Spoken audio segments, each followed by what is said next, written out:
Olá, bom dia, Bota a salve, cabecinha salve. pra dentro. Graças a Deus, hoje é sexta-feira. Rolê de sério. Rolê de sério.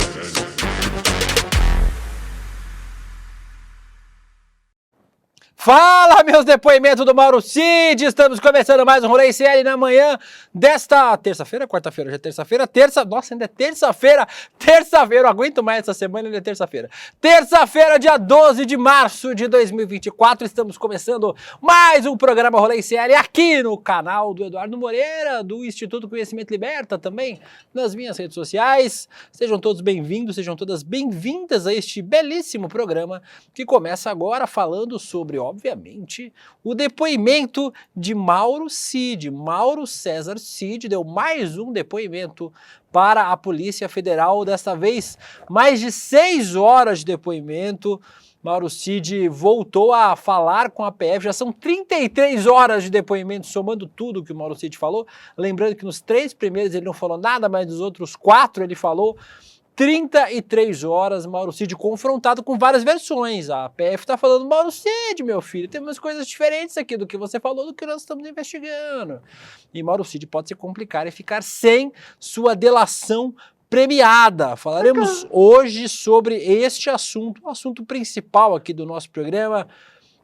Falaremos também, tem Hora do Mugido hoje para falar sobre vídeos do bolsonarismo, sobre o Mourão elogiando o Lula. Imagina só, receber elogio do Mourão não é bom não, viu, Lula? Hoje a gente vai criticar o Lula aqui. De forma se você dura. é muito lulista, já tem um disclaimer aqui de que vamos dar uma malhadinha no presidente Lula. Vai ter elogio também, mas vai ter malhadinha.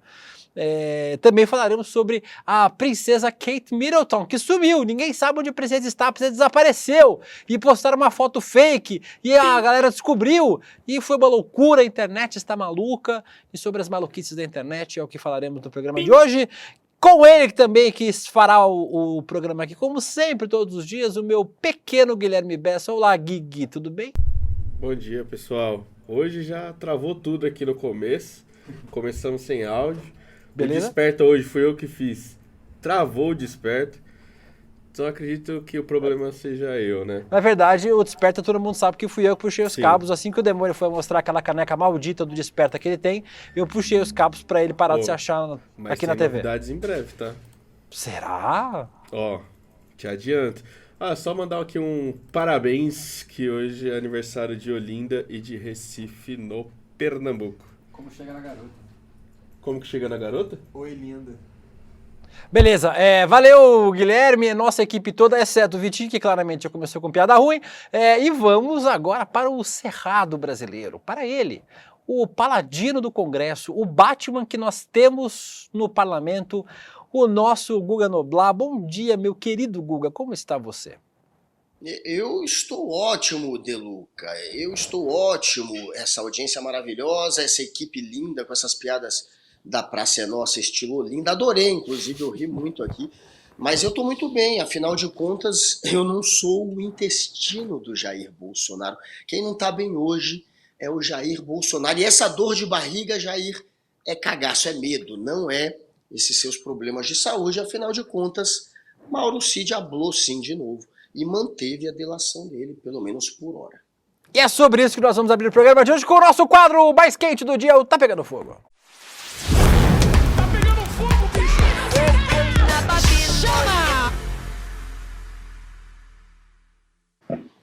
Eu falei 6 horas, Guga, mas Mauro César Cid, tenente-coronel, 9 horas. falou por mais de 8 horas, quase 9 horas na Polícia Federal. Chegou às 3 horas da tarde, saiu 11h30 da noite na sede da Polícia Federal em Brasília. Um dos focos das perguntas foram as mensagens trocadas com militares e reuniões sobre as minutas golpistas. Foi a nova oitiva do Cid foi agendada depois do depoimento do general Marco Antônio Freire Gomes, comandante do Exército no governo Bolsonaro, que confirmou a presença em reuniões de teor golpista e que o Bolsonaro estava nessas reuniões. O que a gente está discutindo agora, Guga, é se, número 1, Mauro César Cid pode ter sua delação premiada em risco, né? Afinal, Hoje de manhã a gente conversou com a Juliana Dalpiva, ela trouxe informações pra gente de que os policiais estão encontrando muitas divergências no que o Cid falou e no que os generais falaram, né? Tanto o ex-comandante do Exército quanto o ex-comandante da Aeronáutica, o Batista Júnior, e também o quão Jair Bolsonaro está complicado nessa história. Parece, e também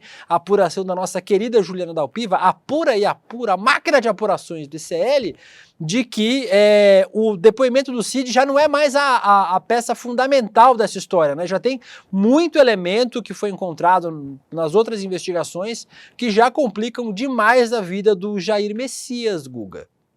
Pois é, Sidão, você vacilou, porque um dos principais elementos que implicam o Jair Bolsonaro na trama golpista, que serve de fato como prova para incriminar o ex-presidente, é aquela reunião de Jair Bolsonaro com os ministros, aquela que foi gravada, que todo mundo ficou até sem entender por que Bolsonaro se autoincriminou permitindo aquela gravação. Aí disseram que depois a gravação foi feita por trás de uma porta, teve ministro que perguntou para o Bolsonaro, tá mesmo gravando? E o Bolsonaro teria dito que só a parte dele é que estava sendo gravada e não o áudio dos outros. Enfim, aquela história da gravação do Jair Bolsonaro naquela reunião em que o general Heleno fala até em virada de mesa, tá aí a imagem agora dessa reunião, ela foi encontrada em um computador do Mauro Cid, mas ele não contou essa história, ele não passou isso para a Polícia Federal. Por exemplo,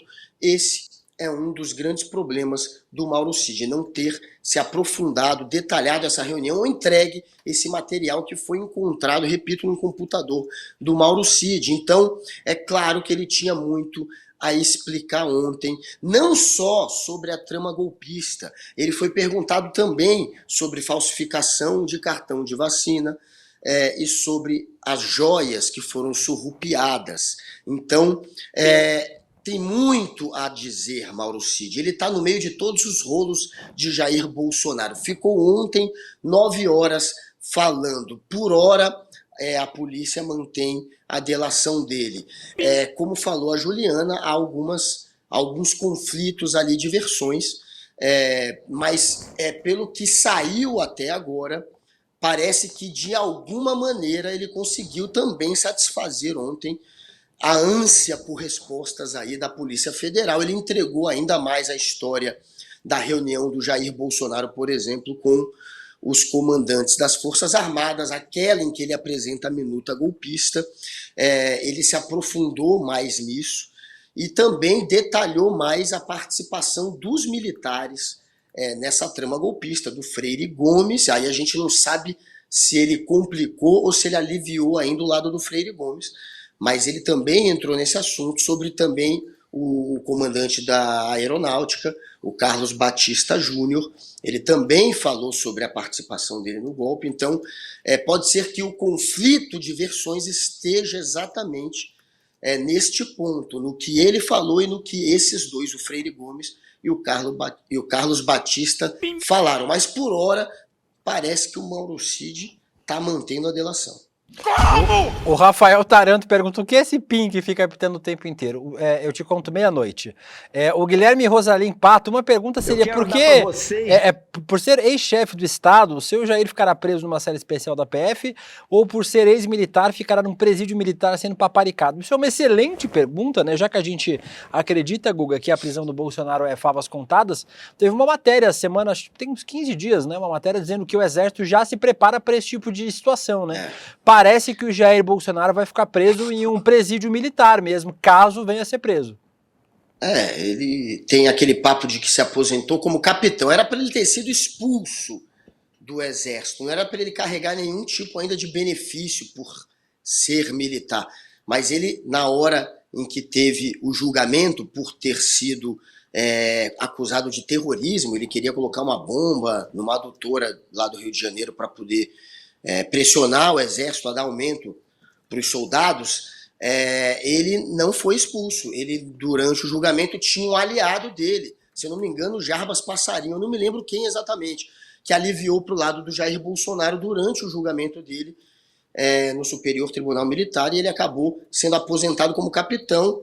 e aí ele pode talvez ter esse benefício de parar numa prisão militar, mas vai parar no Chilindró, né? Tá o exército se preparando, tudo indica que Jair Bolsonaro não tem escapatória. Tem essa história da gravação dele confabulando com ministros sobre uma virada de mesa, como bem diz o general Heleno durante a reunião, né? Tem a minuta do golpe, foi encontrada uma espécie de um documento que seria como se fosse o que o Bolsonaro diria, né, após o golpe, e ali ele também falava em estado de sítio.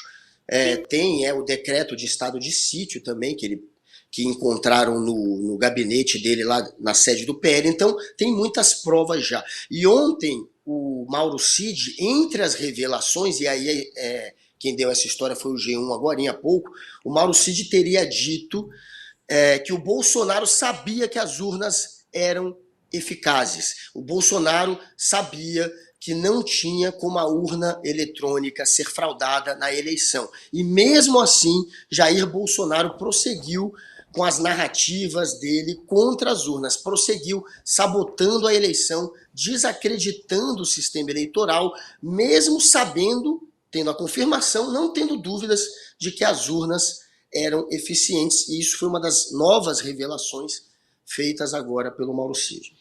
Orlando House falando que rolezando aqui em Trancoso, que inveja. Beta Maia falando que o Guilherme travou também o Desperta. E quem Pô, eu tô cheio de hater hoje. quem aqui, quer mano. calar o Desperta e o rolê? O rolê a gente sabe que é o Vitinho, que sempre dá problema, né? Mas dessa vez foi o Guilherme que fez da Paula. A Eliane falou, hoje é aniversário da minha sobrinha Ingrid. Saudades.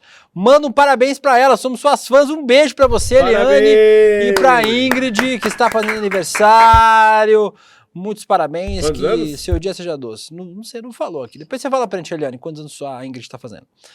A Juliana B falou, finalmente consegui uma folga para ver o rolê ao vivo, amo, beijo pra você, Juliana. A Maria Helena está aqui, a Antônia Niceia, o Vinícius Ducati, Xandão Gordão Potter. Jogadas chegou. Gordão Jogadas, que é o fake do Guilherme. O Vinícius Ducati, tá falando muito hoje você. O Vinícius Ducati, Xandão Potter destruindo as Horcruxes do Valdenaro, começando pelo Mauro Cid. É isso por enquanto. Vamos agora para o próximo tema. Já a gente vai falar sobre isso aí que o Hugo falou também, sobre os depoimentos dos militares. Mas eu quero falar agora sobre outro militar, o Mourão, Guga. O ex-vice-presidente da República e senador, o Hamilton Mourão, do Republicano do Rio Grande do Sul, disse que o fim do governo Bolsonaro foi melancólico e que a derrota nas urnas deveria ter sido admitida. Abre aspas. Acho que o governo teve coisas muito boas e no final teve esse fim que considero melancólico. Não fiquei satisfeito com o final do nosso governo.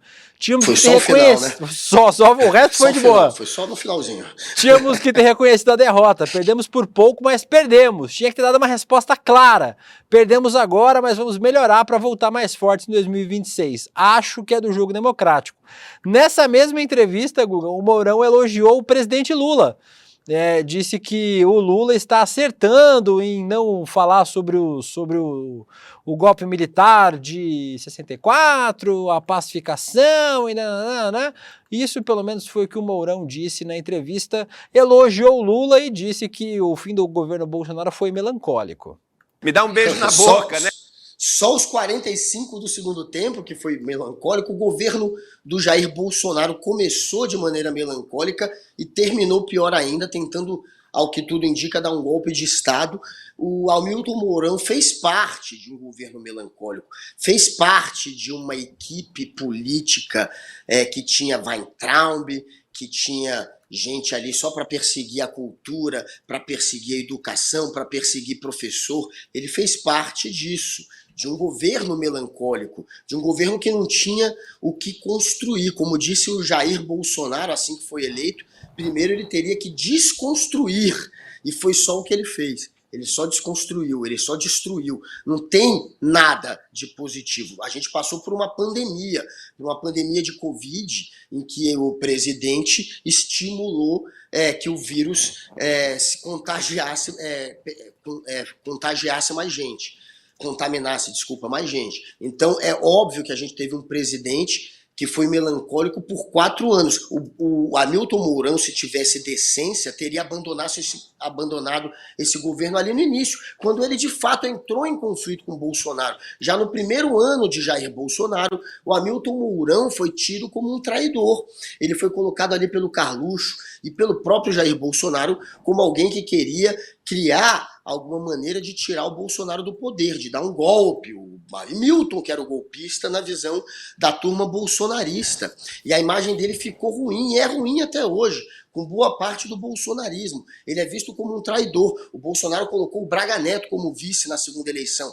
Não queria de jeito nenhum o Mourão de novo. Então, o Mourão poderia sim ter, de alguma maneira, rompido com o Bolsonaro, e nunca rompeu, ficou na sombra do bolsonarismo para ser eleito senador, e agora está aí, de alguma maneira, tentando fazer uma pequena crítica, mostrar que pelo menos no finalzinho ele discordou, mas se fosse um sujeito decente não teria nem entrado nesse governo. A gente vai continuar falando sobre militares, Guga, a gente vai falar já sobre os a boca tá aberta dos militares, mas teve uma outra notícia de hoje, notícia que a gente já falou sobre esse assunto aqui no ICL, mas vamos voltar a falar sobre ele. O presidente... cadê? Aqui a matéria que eu perdi o link da matéria. André Graziano. Mas o Ministério dos Direitos Humanos cancelou atos... falando sobre a memória das vítimas da ditadura militar. Tem uma matéria da Folha de hoje que trata sobre esse assunto, e a gente já falou sobre essa passada de pano, né, Guga? Tem um movimento dentro do governo federal, esse movimento que foi elogiado pelo Mourão, inclusive, né? De que o Lula está tentando pacificar. A informação é do César Feitosa e da Kátia Seabra, foi publicado hoje cedo, e que diz que a determinação do Lula em evitar eventos em memória dos 60 anos do golpe militar levou o Ministério a cancelar uma solenidade que aconteceria no dia 1º de abril. De acordo com pessoas próximas a Almeida, o evento organizado ocorreria no Museu da República, em Brasília, e estava previsto um discurso do ministro. A cerimônia exaltaria a luta de militantes e perseguidos pelo regime de exceção contra os militares. Auxiliares do ministro dizem que as agendas paralelas à data do golpe devem ser mantidas, mas esse evento foi cancelado. E eu falei lá no Twitter, Google, eu repito, eu já falei isso em série aqui umas 10 vezes, eu vou falar todo dia se for necessário. O golpe de 2023, de 2022, de 23. O golpe de janeiro de 23, a tentativa de golpe é um reflexo de ter anistiado militares, torturadores, assassinos de 64. Lembrando, né, o neto do Figueiredo participou da tentativa de golpe de 2023. O general Heleno estava na ditadura militar de 64. Essas pessoas não foram punidas pelos crimes que cometeram e aí voltaram à vida pública. E se a gente não punir essas pessoas de 64, as de 2023, em 2038 o Mauro César Neto vai estar tentando dar golpe. Em 2158 vai ter tanque voador na rua e militar tentando dar golpe de novo, se a gente não colocar os militares na caixinha que eles precisam, né, Guga? Um erro tremendo do presidente Lula e do governo Lula de não fazer os atos em memória das vítimas da ditadura. O Lula, ele tem aquele trauma, né, de não querer de maneira nenhuma dinamitar as pontes. E é frágil, né, hoje a ponte que ele tem com os militares. E o trauma vem exatamente do período em que a Dilma foi presidente e que teve aquela comissão lá que foi criada exatamente para, de alguma maneira, colocar de novo o dedo na ferida e apontar as culpas dos militares, os crimes cometidos durante a ditadura, né, a Comissão da Verdade. Aquilo criou um grande distúrbio entre o PT e os militares e é visto como o início do processo do golpe, da retirada da Dilma, do impeachment. O impeachment, parte dele, a força dele vem desse rompimento, digamos assim, do PT com os militares, que ali sim viraram as costas de vez para o governo petista por conta dessa comissão. E aí eu acho que ficou um trauma. A gente vê um trauma. Não quer peitar de novo, não quer ir para cima. A gente tem que analisar se o Lula, ou o PT, ou parte da esquerda vai começar a querer, de alguma maneira, passar pano para o golpe de agora. Para o golpe de agora, do 8 de janeiro, eu acho que não. Eu acho que a pressão para que essas pessoas que tentaram esse golpe sejam punidas continuará. É o que a gente está vendo. Boa parte do governo, inclusive, está empenhado nisso. Tem que ter a punição, sim, para esse golpe que aconteceu, que tentaram, né, no ano passado. Não pode ficar, obviamente, impune. É o exemplo da impunidade que impulsiona novos golpes. E a impunidade do golpe de 64, a gente, infelizmente, pelo jeito, não vai mais ter como cobrar. Parece que a ideia do governo é realmente não ressuscitar nenhum tipo de conflito nesse sentido, para não dinamitar as pontes, como, por exemplo, o Hamilton Mourão, que acabou de fazer um elogio exatamente porque o governo não está indo para cima do pessoal de 64. Então você vê que são sinais, são recados que são dados. O Hamilton Mourão está dando um recado. Lula, segue nessa, que você vai ter pelo menos como construir aí uma relação com os militares que não tentaram o golpe agora. Agora, os que tentaram o golpe agora, e o Hamilton Mourão, obviamente, quer passar pano para eles também, tem que ir para cima, tem que prender. E eu também acho, obviamente também queria que se apontasse para as feridas de 64, que fosse para cima daquela turma também. E acho que o Lula não está fazendo isso, como disse, por trauma da treta que foi quando a Dilma foi para cima deles. Os militares nunca pagaram, né, Will? Nunca pagaram por absolutamente nada. A gente vai ver agora, o Guga tá certo, agora é muito difícil, né, não ter punição para os militares, mas ainda assim, Guga, tem uma galera que tá, um movimento que tá acontecendo, que é de entregar alguns militares, né, esse aí vocês podem levar embora, o Mauro Cid, o Garnier, né, tipo o almirante, que era comandante da Marinha, leva aí uma meia dúzia de militar, mas aí a gente passa a imagem, não, as Forças Armadas são democráticas, elas são as mantenedoras da nossa democracia, é um movimento que está acontecendo, né, Guga?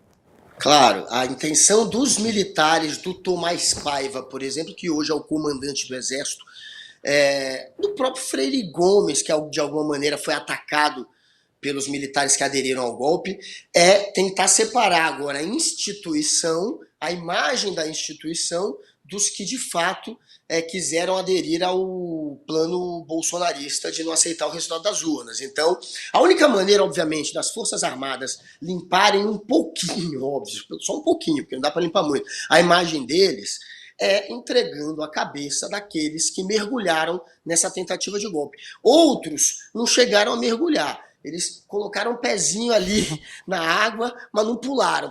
Provavelmente porque perceberam que ia dar ruim.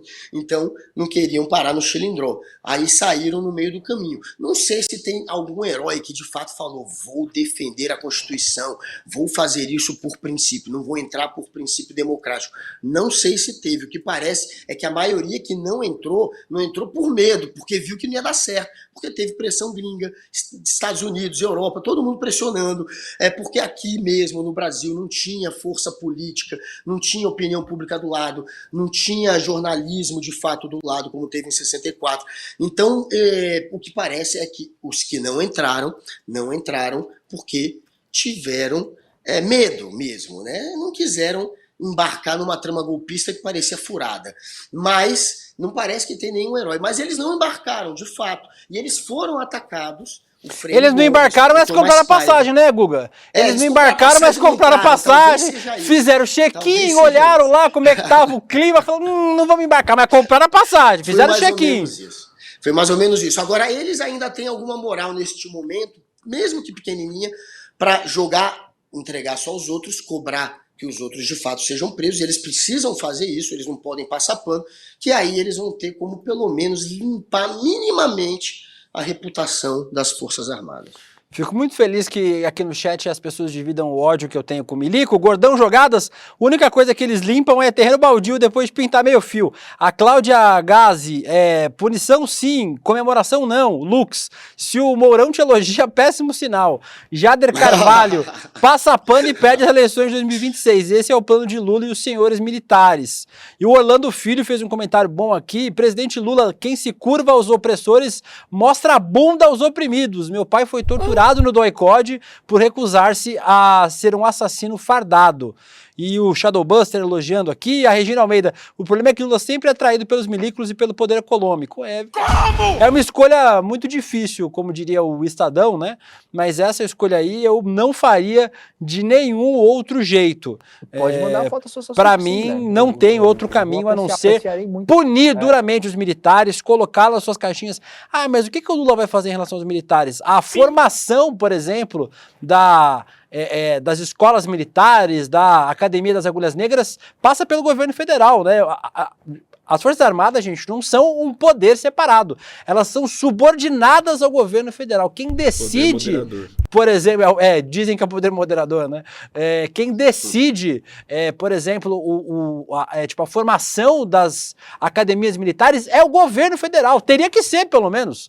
E a gente, se não tiver novos militares formados com bases democráticas, ao contrário do que acontece hoje, nós vamos ter aí, daqui 10, 15 anos de novo, eu e o Guga com mais cabelos brancos, eu com cabelos todos brancos, falando de novo de tentativa de golpe, mais uma vez.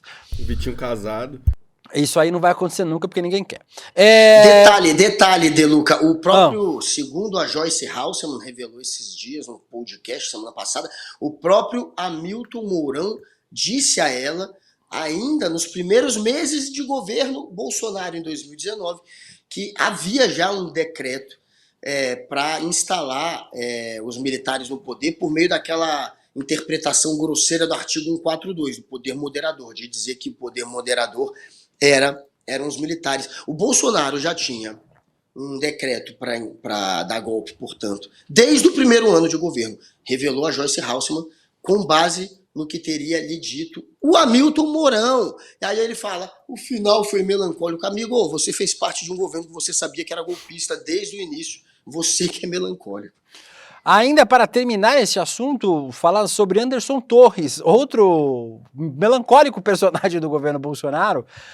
O ex-comandante da Aeronáutica, o Carlos de Almeida Batista Júnior, afirmou em depoimento à Polícia Federal que o ex-ministro da Justiça seria quem dava embasamento jurídico para que o Bolsonaro decretasse um estado de defesa ou de sítio, né? Ele deu depoimento de 10 horas do dia 4 de março.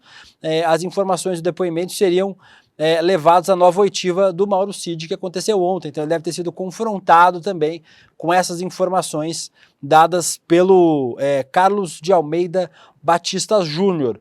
Chamou a atenção da PF o fato de que a expressão estado de defesa constava na minuta golpista encontrada no ano passado no armário de Torres durante uma operação de busca e apreensão realizada na casa dele. Esse aí é o que já não está mais com a canelinha no esgoto, né? Esse aí já está até a nuca. Falta só empurrar a cabecinha para baixo. Pois é, ele que foi o responsável aqui em Brasília quando teve o quebra-quebra pela ineficiência das forças de segurança daqui. Aqui foi uma esculhambação. Eles praticamente participaram, né, as forças policiais do golpe. Ele primeiro escoltou a turma golpista do acampamento até a Praça dos Três Poderes. Escoltou, vem, chega aqui, a gente faz o cordão. Eles fizeram um cordão, tipo na micareta, né, que tem um cordão de segurança. Eles fizeram para ajudar os caras. Levou o pessoal até lá. Quando quebraram tudo, eles também não frearam os golpistas. Ah, não, é muita gente. Vamos só tirar uma selfie aqui. Vamos fazer só uma selfie aqui. Porra, é uma esculhambação. Quem mandava na segurança pública de Brasília, do Distrito Federal, era esse sujeito aí, que foi ministro da Justiça do Bolsonaro e que foi agente da PF, que fez parte da campanha do Bolsonaro, um sujeito que, claro, ao que tudo indica, é um dos grandes agentes, um dos mentores do golpe. Sem ele, a tentativa de golpe, a destruição de Brasília não teria acontecido. Ele não é um incompetente, como ele quer passar a imagem. Ele é, de fato, ao que tudo indica, um golpista. E com isso nós fechamos o nosso Tá Pegando Fogo para agora falar sobre mais um dos nossos quadros aleatórios desse programa. Aonde está a princesa da Inglaterra? Roda a vinheta do quadro aleatório. Não tem.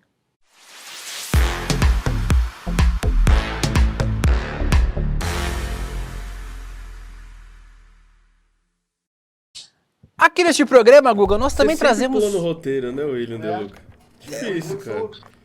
Ah, mas algumas coisas a gente pula. Que Tipo tem? eu. Pode? Você, exatamente. Você é uma pessoa que eu pulo. É difícil de pular você, mas eu consigo. Eu esqueci o que eu tava falando. Michael Jackson. A princesa da Inglaterra. A princesa da Inglaterra. Nesse programa, Google, nós trazemos mistérios da internet. Coisas que estão acontecendo na internet que são mistérios. O sumiço da princesa Kate Middleton é um desses mistérios. O Palácio de Kensington, na Inglaterra, divulgou no domingo uma foto da princesa com seus 3 filhos. Aí, essa foto vocês estão vendo aí. Seria a primeira aparição pública da Kate desde uma cirurgia no abdômen no começo de janeiro. A legenda da foto dizia: obrigado por seus bons votos e apoio contínuo dos últimos 2 meses. Desejo a todos um feliz Dia das Mães, celebrado no domingo no Reino Unido, Dia das Mães. A autoria é indicada da seguinte forma: Príncipe de Gales 2024, que é o Príncipe William, no caso, o futuro rei da Inglaterra. Porém, Guga Noblar, horas depois, as agências de notícias internacionais, né, a Reuters, Associated Press, France Press, excluíram a imagem do seu catálogo de notícias. Aí, ó, essa aí é da Associated Press. Dizendo que a foto foi excluída porque tinha sido manipulada. Aí acharam umas incongruências, né? Tipo uma mãozinha. Aí, ó. Acharam sinais de manipulação na foto. Atrás tem um negócio na escada também. Aí, ó. Tem um bug na Matrix na escada ali. E eles descobriram que a montagem veio da edição de 100 anos da Vogue, em 2016. Então a foto que usaram para fazer essa montagem dela é essa aí, ó. Tá vendo? Ó? Essa aí é a foto dela, a nova, e aí atrás é a foto da Vogue. Usaram a mesma foto que foi usada na Vogue. Aí a Kate se pronunciou no seu Instagram. Como muitos fotógrafos amadores, ocasionalmente faço experiências com edição. Gostaria de expressar minhas desculpas por qualquer confusão que a fotografia da família que compartilhamos ontem tenha causado. Espero que todos tenham um feliz Dia das Mães. E aí começou, obviamente, 1000 teorias conspiratórias de por que a princesa desapareceu. Então vocês vão ver agora um monte de tweets aí, inclusive o Boulos fez um tweet. Onde está o tweet do Boulos? Cadê? Até o Guilherme Boulos fez um tweet. Olha, o mistério se continua sem resposta. O que aconteceu com Kate Middleton? Cadê Ricardo Nunes para explicar o maior esquema de corrupção já visto em São Paulo? E aí, a internet despirocou. Tem um tweet que eu vi, olha, a Cher Guevara, perfil maravilhoso. Kate morreu improvável. Kate está em coma, menos improvável. Kate fez uma plástica e deu ruim, mais provável. Kate divorciou, bem provável. E Kate está em confinamento para entrar na fazenda. Perfeito, esse aí é o mais provável. Eu vi um outro tweet que acho que a gente nem separou, mas é um tweet maravilhoso em inglês, em que o cara dizia o seguinte, que o rei da Inglaterra tá com câncer, se tratando com ervas, o príncipe tá em exílio e a princesa de Gales está desaparecida. É um ótimo momento para a França tentar invadir a Inglaterra, né? Se fosse 1300, chegou a hora. Seria um ótimo momento, Guga. Onde é que tá a princesa da Inglaterra, Guga? Você que é uma pessoa tão informada. Caraca. Olha, essa é a pergunta que vale 1 milhão agora. Será que aconteceu algum problema durante a plástica dela e por isso ela está precisando dar um time, dar um tempo, sumir das câmeras fotográficas? É possível que seja isso?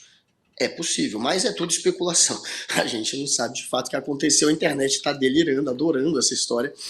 Dizem que o casamento não estava tão bom assim. Será que se separou? Falam até que ela está doando órgão. Aí já, obviamente, é piada para o rei Charles. Não sabemos. Não sabemos, estou curioso também. Cadê você, Kate?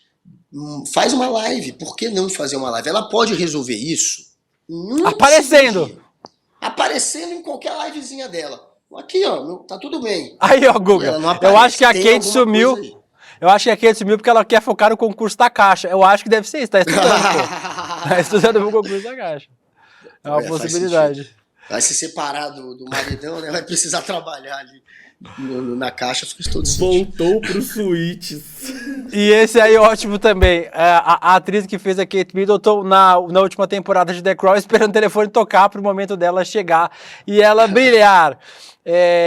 Não sabemos onde está a princesa Kate Middleton. Aqui no nosso chat as pessoas sabem. O Vinícius Ducati, que está na Espanha com seus bons drinks.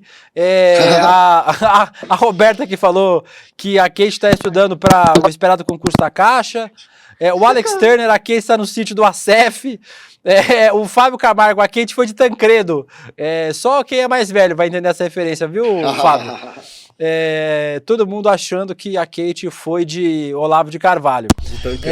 De Tancredo. Mas quem a gente sabe onde está, Guga, mas queria não saber, é Arthur Moledo Doval, o seu amigo, o Mummy Spoke, já que estamos falando sobre ingleses. O seu sócio. Confundiram com ele, mano. Deus me dê, não, mas é bem diferente, né? Pelo amor de Deus. Que bom, obrigado. O Mummy Spoke, o Mamãe Falei, o secretário da Criança e do Adolescente do Ministério dos Direitos Humanos oficiou a Procuradoria-Geral de Estado de Justiça do Pará sobre o vídeo que Arthur Duval gravou em Marajó. O vídeo, fui para Marajó e fiquei chocado com o que vi. Pouco clickbait, né? O vídeo do Duval. É sério, é muito sério esse título. Na gravação de pouco mais de meia hora, ele aparece o tempo todo acompanhado do também integrante do MBL, Matheus Faustino, alvo de um pedido de investigação por transfobia em dezembro do ano passado. Na sexta-feira, dia 8, o ativista do MBL mostrou em seu canal um vídeo sobre sua viagem ao arquipélago do Marajó, onde tentou verificar supostas denúncias de crimes sexuais com adolescentes. E aí, Guga, pasme, você que está assistindo esse programa e não acompanhou essa história, o Mamãe Falei convidou duas menores de idade para irem ao hotel e paralelamente fez um flagrante das mesmas com a polícia local. O secretário solicita a adoção de medidas para investigar as circunstâncias do flagrante, que foi esse, e como é que ele foi realizado, né, e a sua legalidade. Vale lembrar que o Arthur Duval virou mentor, né, do curso lá Escola de Líderes e foi cassado na LESP por unanimidade em 2022, né? E está inelegível por 8 anos. Ele que foi fazer um turismo meio esquisito lá na Ucrânia, agora vai fazer um turismo ainda mais esquisito no Marajó, Guga. Pois é, tá vendo, né? E o título já não basta ser o Arthur Duval, que já não tem essa credibilidade toda, foi para a Ucrânia supostamente para tentar, de alguma maneira, contribuir com o fim da guerra, e a única coisa que ele fez foi o tal do turismo para tentar chegar nas ucranianas, o turismo sexual, virou essa história toda, já não tá com a credibilidade em dia, vai lá e coloca o título, como é que é o título? Fui para Marajó e olha como é que é o título do vídeo, enfim, é um título que não dá para levar a sério, você vê que é um fui para Marajó e fiquei chocado com o que vi. E fiquei chocado com o que vi. Eu tô chocado com o que eu tô ouvindo agora, com o que a gente tá vendo. Uma armação num assunto tão sério, num assunto tão delicado. Você ir lá e tentar criar uma fake news, criar uma factoide, uma narrativa para atacar ou para criar uma imagem que você quer criar daquele local, que é uma imagem mentirosa, isso aí sim. Eu é que não estou acreditando no que eu estou ouvindo e vendo. Isso aí sim, que é um vexame, que é uma piada e que ele tem que ser cobrado, obviamente, por isso. E como eu disse, as pessoas acham que a gente é parecido, eles me confundem às vezes. Fui confundido 3 vezes com Arthur Duval. Uma delas foi por um assessor do general Santos Cruz, quando trabalhava ainda para o governo Bolsonaro. Ele ficava me mandando mensagem no WhatsApp, passando informação do governo, achando que estava passando para o Duval. E aí, óbvio que quando eu percebi isso, eu deixei ele acreditar que eu era o Duval. E continuei ali por 1 ano. Eu fiquei 1 ano recebendo informações privilegiadas porque achavam que eu era o Duval. E no carnaval me confundiram de novo com o Duval. E como eu estava fumando na hora, eu falei, vou deixar confundir para achar que o Duval é maconheiro. Maconheiro. Ficou com fama de MBL, agora está com fama de que fuma um. Que isso. E falando em maconheiro, vou falar do presidente Lula. Mentira, o presidente Lula é pessoa séria. Não, só toma uma cachaçinha. Que nem eu. Vocês querem café? Tem o áudio aí. Você não botou o áudio, mas tinha o áudio aí. Desculpa. Na manhã de hoje está acontecendo uma cerimônia no Palácio do Planalto, meu pequeno Guga, para o anúncio da construção de 100 novos institutos federais. O presidente Lula fez um vídeo muito bom. A gente fica reclamando da comunicação do governo. Vamos ver esse vídeo do presidente para dizer que a gente não elogia a comunicação. Esse vídeo ficou bom. Olha aí. Hoje é um dia muito importante para o Brasil, porque nós vamos anunciar a criação de mais 100 institutos federais. Ou seja, são as escolas que vão formar milhares de Olha lá o Marcola fechando a porta. Esse é o Marcola que falaram que era do PCC, ó. Volta o vídeo pra você ver, ó. Volta o vídeo, lembra esse... Muito as escolas que vão formar... Olha lá, ó. Ó o Marcola. O pessoal falou, o Lula tem o Marcola do PCC. Esse é o Marcola, assessor do Lula, viu, gente? Pra quem acha que é o Marcola do PCC, não é esse. Muito preparado para cuidar da sua família. Vocês tenham consciência... Tá bom, só pra mostrar que o vídeo do presidente ficou bom. Vídeo ótimo do presidente Lula, inclusive. O vídeo ficou bom, o áudio ficou... O áudio ficou reunião do Bolsonaro. Bosta. Mas o vídeo ficou legal. Agora, sabe quem estava, Guga Noblar, neste evento do lançamento? André Graziano. Não, o André Graziano não foi que tá trabalhando. O André Graziano está trabalhando aqui no Estéreo hoje, vem uma vez por mês. Você sabe quem estava nesse evento do presidente Lula, Guga? Eu acho que eu sei, mas eu quero que você espalhe essa informação. Ele mesmo, o camarada Nicolas, olha aí, ó. O camarada Nicolas, olha lá o camarada Nicolas. Foi lá, tirou uma fotinha, fez o L, ó. Fez o Lzinho, que delícia. O Nicolas Ferreira, que virou presidente da Comissão de Educação e foi lá biscoitar no evento do Palácio do Planalto. Aparentemente, os presidentes das comissões são convidados a participar. O Nicolas foi lá, mas é surpreendente, né, que o Nicolas tenha ido nesse lançamento, né, Guga, inclusive, né? Ele que é tão crítico ao governo, né? Foi lá só biscoitar. O que ele foi fazer lá? Qual foi? Eu vou tentar descobrir isso, tá? Vou tentar perguntar isso pro lá, Nicolas. Guga, por que você biscoitou o presidente Lula? Logo você virou aqueles que vocês apontavam como os melancias. Eles gostavam de chamar general e até político de melancia. Verde por fora e vermelho por dentro. Temos um novo melancia, Nicolas Ferreira. Seria muito interessante. Mas, enfim, ele deve estar ali porque ele devia estar cercado de político que por algum outro interesse tinha que estar ali também. Provavelmente não foi para querer, obviamente, biscoitar o Lula, mas eu vou tentar descobrir. Mas quem biscoitou o Lula, e podem ir atrás, tem imagens, foi aquele César Filho, que agora está no SBT Brasil, sei lá, SBT News, e que sempre foi um puxa-saco do Bolsonaro. Ficava nas redes sociais fazendo coro ao bolsonarismo, atacava Lula, me atacava também, chato pra caramba. Até eu sofri ataque desse César Filho, chorão. Agora tá ali puxando o saco do Lula, biscoitou. Esse sim, fez videozinho puxando o saco do Lula ontem. Tem alguém que falou aqui, mostre as boas ações do governo, para de falar do Bolsonaro. Gente, isso aqui não é um programa do governo não, viu? Vocês querem ver o programa do governo? Tem na TV PT. Não, o meu pelo menos não é. Eu só respondo pelo meu e pelo do Google, pelo seu, Guilherme, pelo nosso aqui. Aqui não é programa do governo não, viu, gente? A gente fala bem quando precisa, fala mal quando precisa, porque a gente fala o que tem que ser falado nesse programa. Aqui Ninguém não é calará. TV 1, 2, 3. Aqui não é o Rodrigo Viana. Vamos falar agora sobre uma notícia bizarra que vem de que região do Brasil? É notícia bizarra? Chuta a região que tá vindo, Guga. Notícia fascista, assim. Talvez Santa Catarina? Talvez. Errou, mas é um pouquinho pra cima. No Paraná, uma policial militar, uma mulher policial militar do 13º Batalhão de Polícia Militar deu um tapa na cara de uma criança de 13 anos durante uma abordagem policial. Foi no bairro Tatuquara, o nome difícil, Tatuquara, na periferia de Curitiba. A viatura entrou em uma rua que tinha um grupo de crianças com bicicletas. É possível ouvir a militar dizendo, sai da frente, ô bando de arrombado, sai da frente, caralho, fecha aspas.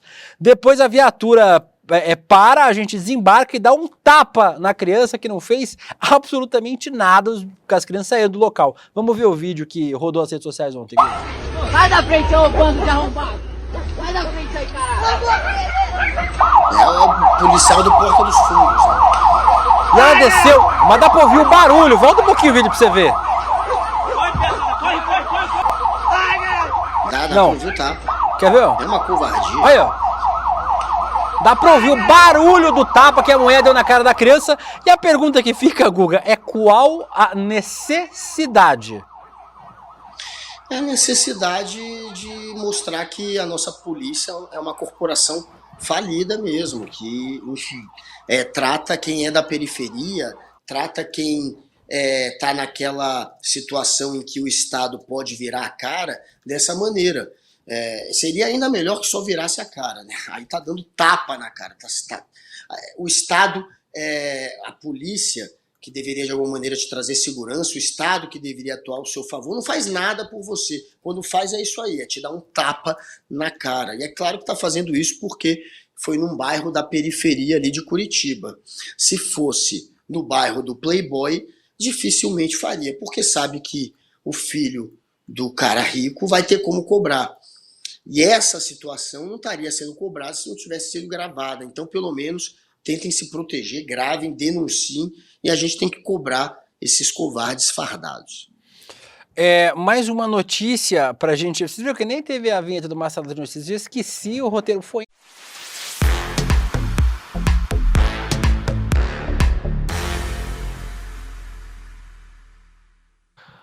Como eu odeio o Guilherme Bessa, meu Deus do céu.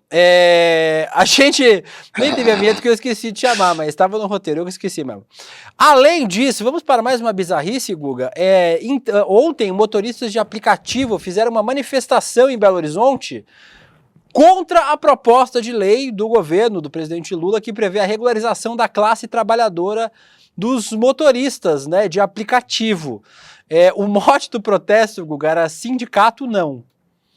Um levantamento feito pelo Datafolha mostrou nessa semana que 30% dos motoristas se identificam como extrema-direita. Acho que não é bem extrema-direita. Eu lembro desse...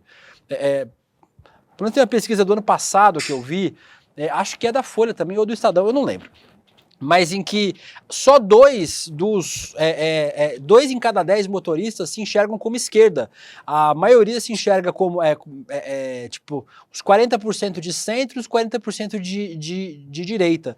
Então, os trabalhadores não se enxergam como sendo de esquerda, se enxergam como sendo de direita, que a gente sabe que a direita gosta de comer direitos trabalhistas o quanto pode.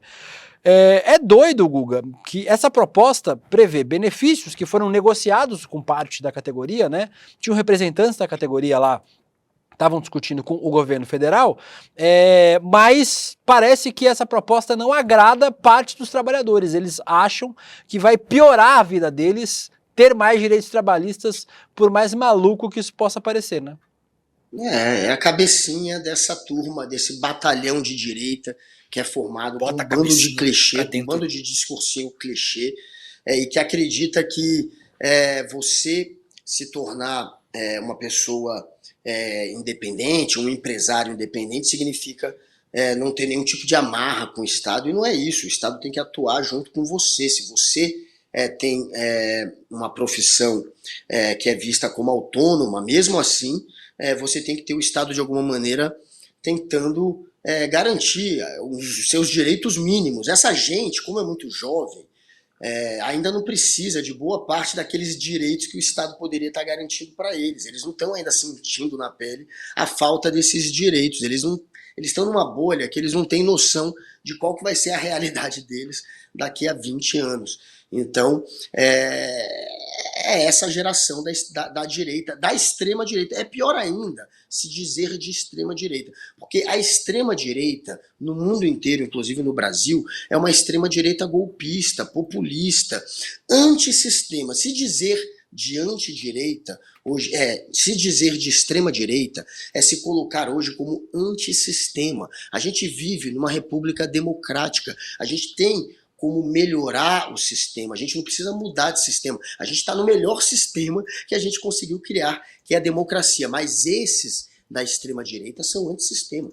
Portanto, eles são os do contra, eles são contra a democracia, contra a república, e é difícil você trazer esse bando de radical para uma conversa que tenha algum sentido. Para eles querem de fato, eles se sentem revolucionários, na verdade eles são reacionários, eles estão dando passos para trás, mas eles se sentem revolucionários e eles querem combater o sistema. Como é que você vai dialogar com quem quer ir contra a democracia? É o caso dessa turma que se coloca como extrema-direita. Então você não tem muito como atrair essa gente. Infelizmente, essa é a realidade.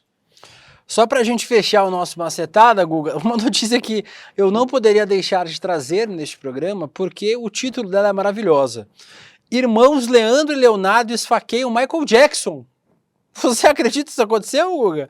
A dupla Leandro e Leonardo esfaqueou Michael Jackson na noite de domingo. Como? Aconteceu em São José, na região oeste de Belo Horizonte. Sim, gente, o Michael Jackson está vivo. Vamos ver o vídeo. Estava, né? Não, agora continua. Olha, Som tá no Brasil escondido. E vivo. Vivo e a cores. Que até uma repórter acabou conversando direto com ele. Ah, não acredito. Ele tá com roupa paisano, tipo umas coisas. Tipo uma roupinha de a blusa sua, de marquinha assim, um sapatinho social, calça social e o chapéuzinho dele preto. É verdade? Que ele tá aqui no Brasil escondido. E vivo. Vivo. E a mulher ainda falando ainda na internet que ele tá aqui pra descansar, ele não quer mais saber mais da música. Da fama, né? Da fama mais não. Entendi. E o outro levando a sério. Então o outro, é verdade. O outro né? realmente Tá é vivo. importante essa Se informação. acontecer isso, de chamar ele lá pros Estados Unidos, o pai dele tá um pouquinho chateado, a família dele todos um não tão chateados. E vai dar uma polêmica. Entendi. Aí é melhor deixar ele melhor. escondidinho. Mas você mandou um zap pra ele já? Não. Porque você Ô, Guga, tá bom. Ele até A gente já entendeu. Brincadeiras à parte, o brasileiro Michael Jackson de Assis Almeida, 31 anos, denunciou ter sido esfaqueado pelos irmãos Leandro Gil dos Santos e Leonardo Gil dos Santos. A briga começou depois de descobrir que sua companheira estaria tendo um caso com o Michael Jackson. Ou seja, a mulher do Leandro tava pegando o Michael Jackson. E aí ele foi esfaqueado pelos irmãos. Se o Brasil não existisse, Guga, ele precisaria ser inventado. Porra, a irmã do Leandro tava pegando o Michael Jackson O ou a Michael mulher Jackson. do Leandro? A mulher do Leandro. A mulher do Leandro Leandro tava pegando o Michael Jackson. Essa história é incrível. Ela tem quantos anos? 11 anos de idade, a mulher do Leandro. Mas o outro lá, o malucão ali no podcast, contando aquela história maluca do Michael Jackson tá aqui, enfim, passando férias ou descansando, periga daquele sujeito virar deputado ou vereador pelo PL. Tomem cuidado. Aquilo ali é capaz de viralizar na extrema-direita e eles acreditam em qualquer bobagem. Aquele ali talvez seja o próximo político, a próxima revelação política do PL. Ficaremos de olho. E com isso, nós vamos para o nosso mini melhor que você não viu, que eu vou mostrar um vídeo hoje, mas tem vinheta porque foda-se.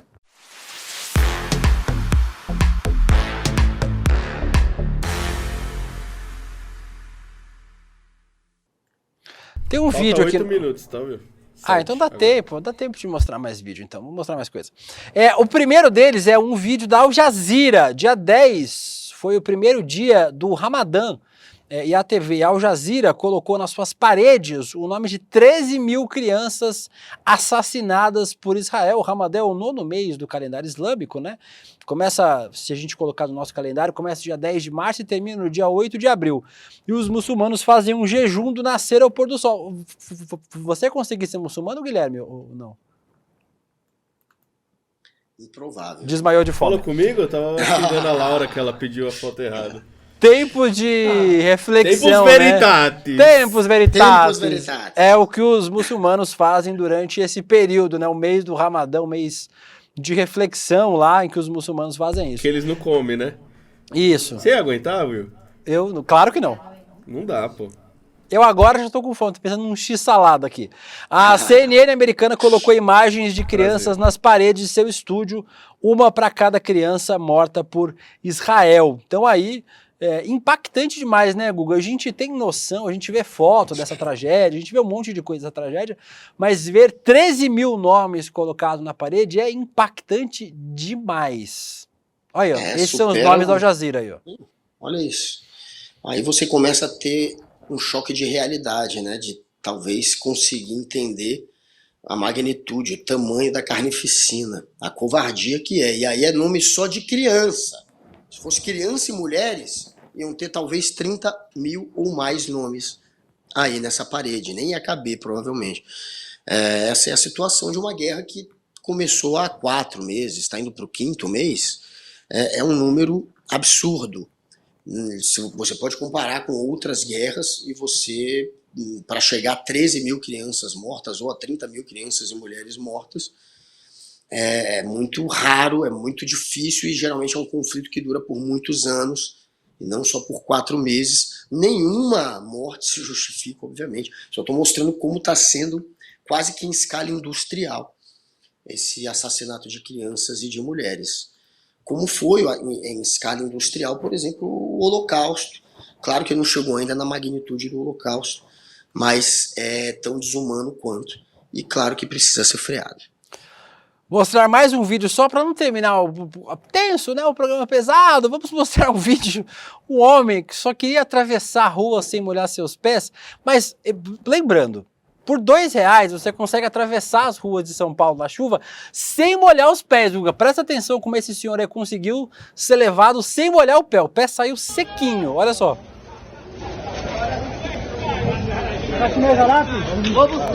Segura, segura!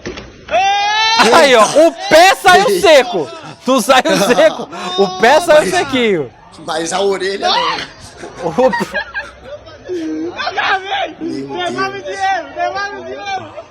Por R$2, Guga, você pode sair com o pé sequinho na região do Brás, em São Paulo. O pé saiu seco. A promessa foi cumprida pelos R$2, não foi? Aí, ó, olha lá. Aí vai pular a calçadinha, ó. Toma um mergulho. Toma um mergulho. Ai, que delícia. E na água do Brás, que é uma delícia. Na água do Brás, claro. Tão delícia quanto o Tietê, praticamente tão delícia quanto cair ali no Tietê. E você vê que ele mergulhou de ponta. Eu daria nota 5. Se eu tivesse com a plaquinha. Pegou 8 variedades de leptospirose aí nesta quedinha, o vovô. E pagou R$2 ainda pra isso. E com isso, nós vamos para agora um momento importante ele foi nesse programa. Reembolsado. A Luciana perguntou. Ele vai ter que pedir. Ele foi reembolsado. Ele vai ter que entrar no Tribunal de Pequenas Causas para este caso. Nós vamos aproveitar a nossa belíssima audiência no programa de hoje, muita gente assistindo o programa, para chamar para nossa série Máquina de Moer Reputações. Tá todo mundo falando, só se fala nisso. Eu fui na padaria ontem. Oi. O Campedelli, no Economia, no mercado, ele falou máquina de moer gente. Beleza, André. Muito bem. Obrigado, viu, André, pela chamada aí. Tá? Parabéns. Só se fala nisso, sobre a nova série do ICL, como a extrema-direita se organiza para derrubar a credibilidade de opositores e manipular a narrativa ao seu favor. Vocês viram que até a gente aqui do ICL foi alvo. Eu e o Guga, a gente é pós-graduado em ser perseguido na internet. A gente pode dar a pós-graduação de como ser perseguido na internet. Eu mesmo... Só de ameaça de morte, só de calúnia, difamação, tem uma cacetada aí. Mas a gente fez uma série sobre isso aqui no ICL. E o primeiro episódio, sabe quando vai passar, Guga? Ao vivo, o primeiro episódio? Quando? Daqui a pouco, terminando o Rolê ICL, começa, você vai poder assistir o primeiro episódio exclusivo aqui sobre essa série. Sobre a máquina de moer, não é gente, André Campedelli, é reputações, série exclusiva do ICL. E a boa notícia é que para quem já é membro aqui do ICL, a segunda parte do episódio já está no ar na plataforma do ICL. Você faz a sua assinatura, assiste a primeira e a segunda parte do episódio sobre a Maria da Penha e também os outros episódios que vêm por aí. E mais um monte de coisa! Tem 250 conteúdos exclusivos, vídeo, série, aula, web binário, curso de culinária, pornografia. Não tem pornografia não. Tem de tudo na plataforma do ICL. Se tem pornografia, você vai ter que acessar para descobrir. Mas antes a gente vai ver uma chamadinha que a nossa Roberta Garcia fez pra gente dessa série maravilhosa. Roda aí. Prepare-se para uma série que expõe as maquinações da extrema-direita, disposta a destruir reputações para alcançar seus objetivos. O primeiro episódio da mais nova série documental do ICL, Máquina de Moer Reputações, vai falar sobre a história da maior ativista do direito das mulheres do Brasil, Maria da Penha, a mulher que virou lei. Maria da Penha lutou incansavelmente por quase 20 anos para que seu ex-marido fosse preso e pagasse pelas agressões físicas que a deixaram numa cadeira de rodas e psicológicas que a marcaram por toda a vida. Anos depois de sua condenação, o agressor está livre e sendo promovido como uma vítima. por aqueles conservadores da extrema-direita. Vamos defender a dignidade e a verdade das vítimas dessa máquina de moer reputações. Acesse agora mesmo icl.com.br e assista à produção exclusiva Máquina de Moer Reputações. O Lupe falou aqui no nosso chat que eu dou uns gritos às vezes e ele se assusta. Eu dou grito mesmo que é pra acordar, vagabundo! Porque daqui a pouco vai começar o Máquina de Moer Reputações, você vai assistir aqui ao vivo no ICL logo depois do rolê. Um beijo pra você, Guga Noblar. Amanhã, 10h30 da manhã, não, que horas? 11h30, já caiu, já foi embora. Já foi embora. Voltou. Ele já vai embora. 11h30 da manhã, tô de volta. Vai embora, vai logo, vai. Beijo pra você, Guilherme, todo mundo. Amanhã essa putaria aqui, vai. Acaba logo aí essa caceta aí. Roda a vinheta, vai. Eu vou embora também, Prepare-se para uma série que expõe as maquinações da extrema-direita, disposta a destruir reputações para alcançar seus objetivos. O primeiro episódio da mais nova série documental do ICL, Máquina de Moer Reputações, vai falar sobre a história da maior ativista do direito das mulheres do Brasil, Maria da Penha, a mulher que virou lei. Maria da Penha lutou incansavelmente por quase 20 anos para que seu ex-marido fosse preso e pagasse pelas agressões físicas que a deixaram numa cadeira de rodas e psicológicas que a marcaram por toda a vida. Anos depois de sua condenação, o agressor está livre e sendo promovido como uma vítima por aqueles conservadores da extrema-direita. Vamos defender a dignidade e a verdade das vítimas dessa máquina de moer reputações. Acesse agora mesmo icl.com.br e assista à produção exclusiva Máquina de Moer Reputações.